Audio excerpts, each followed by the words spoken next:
क्या हाल है भाइयों? ब्रो कोड का ध्यान दे रहे हो कि नहीं दे रहे हो?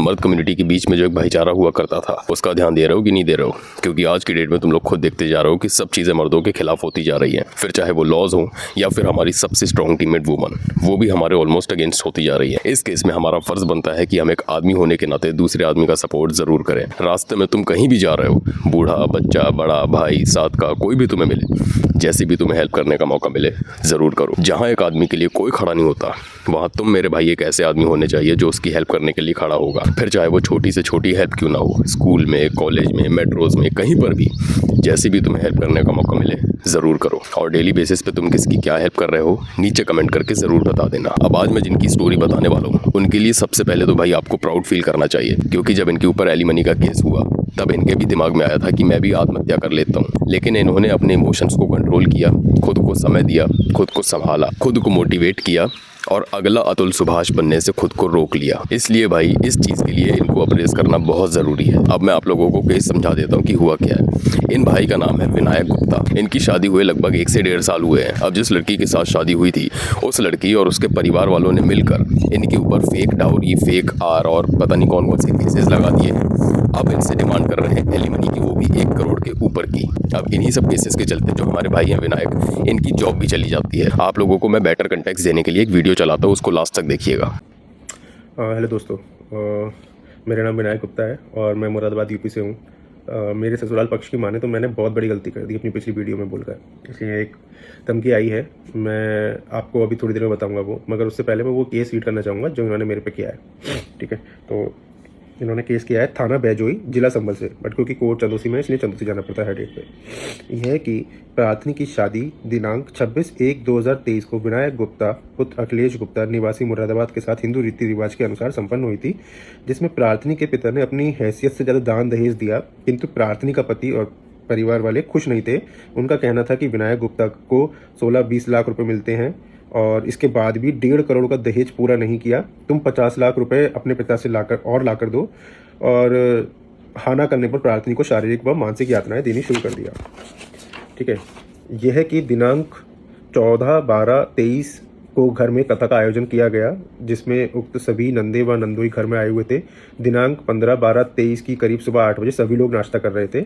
यह कि प्रार्थनी भी वहीं बैठी थी। तभी प्रार्थनी की सास ने कहा कि अपने पिता से 50 लाख रुपए लाकर ना दे रही और बात की को अनसुना कर रही है, तो इसे जान से मार दो, मैं विनायक की दूसरी शादी करा दूंगी। तो विनायक गुप्ता ने कहा जब तक इसे मारा नहीं जाएगा तब तक काम नहीं बनेगा। तभी प्रार्थनी का पति उठकर खड़ा हुआ और जूड़ा पकड़कर 4-5 चाटे मेरे गाल पर मारे। मैं रोने लगी और मैंने कहा कि मेरे पेट में 2.5 माह का बूढ़ पल रहा है, को हानि हो जाएगी। तभी प्रार्थनी की ननद उठी और उसने प्रार्थनी के गुप्तांग पर जान से मारने की नीयत से इतनी तेज लात मारी कि वह जमीन पर गिर गई और बेहोश हो गई।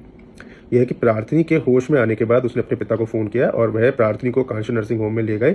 वहां डॉक्टरों ने प्रार्थनी का चेकअप कराया और कहा कि यदि इसका गर्भपात नहीं कराओगे तो यह बच्चा के जीवन को हानि हो सकती है। यह है कि रक्तचाप जारी हो चुका था। प्रार्थनी के परिवार वालों ने प्रार्थनी को जान बचाने के लिए अबॉर्शन गर्भपात की सहमति दे दी। प्रार्थनी को कांशी नर्सिंग होम व अंत में एपेक्स हॉस्पिटल में डॉक्टर लीना मल्होत्रा के इलाज कराने के लिए बाद प्रार्थनी की जान बच पाई। यह है कि वादिनी बेरोजगार घरेलू महिला है तथा ऐसा कोई कार्य नहीं जानती जिससे वह अपना व अपने बच्चों का भरण पोषण कर सके। तो अब और भी चीज़ें, बट मेन केस यही था। तो ये केस किया है। अब मैं आपको कुछ बातें बताना चाहूँगा कि हाँ, अबॉर्शन हुआ था 15 दिसंबर 2023 को ही हुआ था, मगर इसके अलावा कुछ भी सच नहीं बोला इन्होंने। अबॉर्शन जो हुआ था वो एक मिसकैरेज था, जो कि डॉक्टर के कहने पे ही हुआ था। सब डॉक्यूमेंट्स हैं उनके पास। तो आप लोगों ने वीडियो देख ली, अब आप लोगों को समझ में आ गया होगा कि इनके साथ हुआ क्या है। इतना सब होने के बाद में इनके भी दिमाग में ख्याल आया कि मैं भी आत्महत्या कर लेता हूँ, मैं भी ख़त्म कर देता हूँ जीवन। लेकिन इन्होंने खुद को संभाला, इन्होंने खुद को प्रेज़ किया, अब मोटिवेट किया कि अगर मैंने कर दिया बलिदान तो अतुल सुभाष ने भी तो किया था, पुनीत खुराना ने भी किया, मानव शर्मा ने भी किया, लेकिन मिला क्या उन्हें? कद्दू, कुछ नहीं मिला। 6 महीने नहीं हुए अतुल सुभाष के केस को और सब लोग नाम भूलते चले जा रहे हैं। तब इनके दिमाग में आया कि नहीं, मैं बलिदान नहीं दूंगा, मैं लड़ूंगा इस चीज़ के लिए। और यही चीज़ मुझे इनकी सबसे ज़्यादा अच्छी लगी कि इन्होंने खुद को संभाला, खुद को मोटिवेट किया। और ऐसे जितने मर्द हैं जिनको लगता है कि हमारे पास कोई ऑप्शन नहीं है आत्महत्या करने के अलावा, उनके लिए ये इंस्पिरेशन बनकर सामने आए। इनफैक्ट इन्होंने अपनी वीडियो में ये भी बताया है कि इनकी वाइफ का जो अबॉर्शन हुआ था वो भी डॉक्टर की सलाह में हुआ था, डॉक्टर के कहने पर हुआ था। लेकिन भाई अब क्या कर सकते हो, वो कहावत मुझे याद आ रही है, दिल लगा गधी से तो परी किस काम की। बाकी जितनी भी डिटेल्स हैं आपको पूरी की पूरी डिटेल्स मैं लिंक नीचे डिस्क्रिप्शन में डाल रहा हूँ भाई की प्रोफाइल का। आप इनकी प्रोफाइल पर जाइए, इनकी प्रोफाइल में आपको सारी वीडियोस मिल जाएंगी। इन्होंने 2-3 वीडियोस बनाकर डाली है, उन 2-3 वीडियोस में इन्होंने A to Z स्टोरी को कवर किया है। तो वहाँ पर बेटर डिटेल में आपको जानना है तो आप इनकी प्रोफाइल पर जाइए, और नहीं भी जानना है तो कोई दिक्कत नहीं है, प्रोफाइल की लिंक मैं नीचे दे रहा हूँ डिस्क्रिप्शन में, आप जाओ फॉलो करो, ब्रो कोड का हिस्सा बनो, भाईचारा निभाओ। इनको जैसी भी हेल्प लगेगी हम पूरी तरीके से हेल्प करेंगे। मैंने पर्सनल लेवल पे क्या किया है, मैंने इनको फॉरमैन इंडिया वालों से कॉन्टैक्ट करवा दिया है। मैं अपनी तरफ से जितना मुझसे हो सकता है मैं 100% दे रहा हूँ। मुझसे जितनी जो हेल्प हो सकेगी मैं इनको हेल्प करवा के दूंगा। इनफैक्ट मैंने अपनी पहचान के बहुत अच्छे एक लॉयर से भी इनकी बात करवाई है, अगर उनको उनकी ज़रूरत पड़ी तो वो भी बिल्कुल आगे आएंगे। इसीलिए भाई जाना, नीचे डिस्क्रिप्शन में लिंक है, फॉलो करके इनको भाई को बिल्कुल सपोर्ट दिखाना अपना। साथ में उनके DM में ये ज़रूर लिख देना कि हम जग्गी भाई की साइड से आए हैं, ताकि उनको पहचानने में आसानी हो। अब दूसरी चीज़ मैं उन मर्दों से बोलना चाहता हूँ जिनको लगता है कि ऐसे फेक केसेस में फंसने के बाद में उनके पास कोई ऑप्शन नहीं बचता आत्महत्या करने के अलावा, बलिदान देने के अलावा। भाई देखिए, मैं आप लोगों से एक चीज़ बोलना चाहता हूँ कि बलिदान भी ना सोच समझ कर दिया जाता है, कैलकुलेट करके दिया जाता है कि आपका बलिदान देने से पीछे आपको कुछ जस्टिस मिलेगा या नहीं मिलेगा। यहाँ पर अगर आप बलिदान दे रहे हैं ये सोचकर कि आपको जस्टिस मिलेगा, तो अभी इस चीज़ का कोई भी कंफर्मेशन नहीं है, क्योंकि अभी हमने बहुत सारी रीसेंट केसेस देख लिए, मानव शर्मा के, अतुल सुभाष के और पुनीत खुराना के, तो अभी तक उनको फिलहाल जस्टिस नहीं मिला है। तो यहाँ पर आप अपना दिमाग इस चीज़ में डिमोटिवेट मत करो मेरे भाई खुद को, क्योंकि भाई आप तो अपना बलिदान देकर चले जाओगे, आप अपनी तरफ से जो स्टेप आपको समझ में आ रहा है वो ले लोगे, लेकिन पीछे अगर आपको जस्टिस नहीं मिला तो आपकी फैमिली का बहुत बड़ा नुकसान होगा मेरे भाई।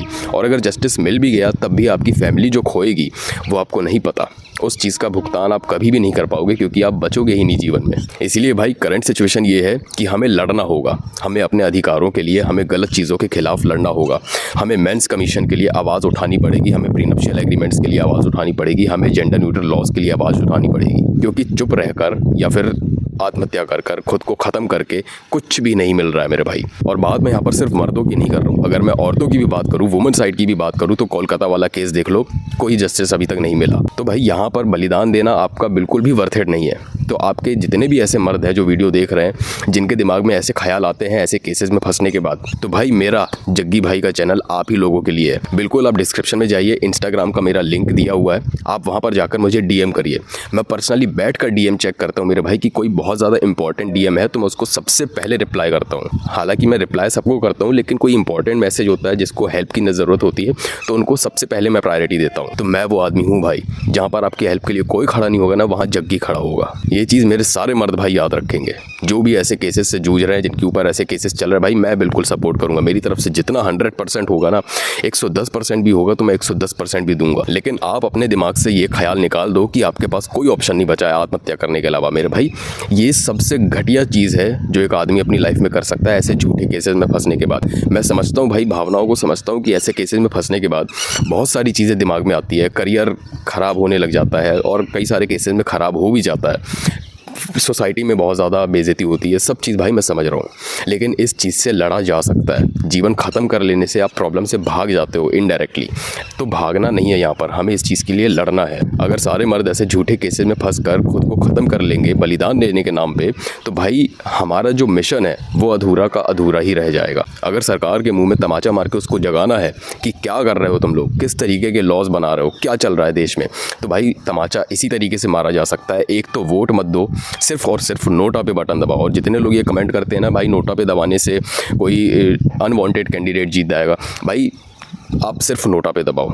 इस चीज़ की फिक्र छोड़ दीजिए कि कौन जीतेगा कौन हारेगा। फिलहाल अपनी तरफ से नोटा का बटन दबाना है, सिर्फ और सिर्फ नोटा, क्योंकि कोई भी सरकार हमारे हिस्से की बात नहीं कर रही है, ना तो डेवलपमेंट की, ना तो जेंडर न्यूट्रल लॉज की, ना मर्दों की, कुछ भी नहीं। सिर्फ और सिर्फ नोटा पे बटन दबाइए। दूसरी चीज़ मेरे भाई, जो लोग बैठे हुए अरेंज मैरिज के भरोसे, अपने माँ बाप के भरोसे कि मम्मी पापा ढूंढ कर लाएंगे, छत्तीस आएगी छत्तीस जाएगी, मेरी वाली तो मेरी मम्मी लाएगी, मेरे भाई उस केस से आप निकल जाओ। प्लीज़ इस मेंटेलिटी से थोड़ा सा बाहर आओ, आंखें खोलो, दुनिया देखो कि क्या चल रहा है देश में। क्योंकि मुझे ये चीज़ नहीं पता मेरे भाई कि आपके लिए जो पेरेंट्स ढूंढ कर लाएंगे उसके लिए आप पहले होगे या 36वें। इसीलिए भाई फिलहाल के लिए सिचुएशन ऐसी है कि हमें बॉयकॉट करना होगा। हाँ, वो बात अलग है कि किसी को बहुत अच्छी लड़की मिल रही है, जिसको डेटिंग्स का नॉलेज है, रिलेशनशिप्स का नॉलेज है, जो केपेबल है अपने लिए बेस्ट पार्टनर ढूंढने के लिए, ट्रूली फेमिनाइन लड़की ढूंढने के लिए, और अगर उनको मिल जाती है तो भाई प्लीज़ गो फॉर इट, बिल्कुल आप चाहिए। लेकिन जिनको नहीं पता है, जिनको लगता है कि यार कुछ भरोसा नहीं है, रुक जाओ भाई, बॉयकॉट कर दो प्लीज़। अगर बलिदान करना ही है ना तो ये वाला बलिदान करिए, बॉयकॉट करने वाला,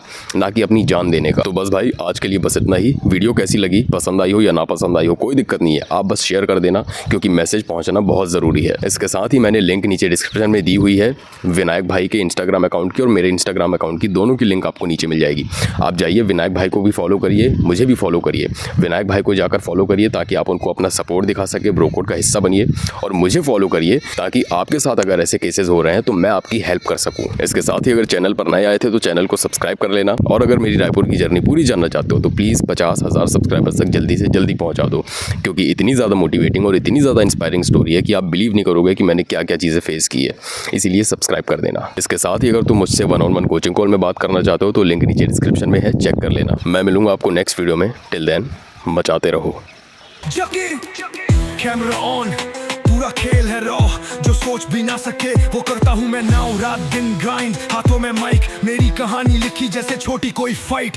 हेडर्स को जवाब नहीं, बस मेरा काम बोले, मैं जंगल का शेर, तू छुपा के रखे डोले। ये रोड मेरी है, ये गेम भी मेरा, तू नाम याद रख, मैं आया हूँ जीतने। माँ बोली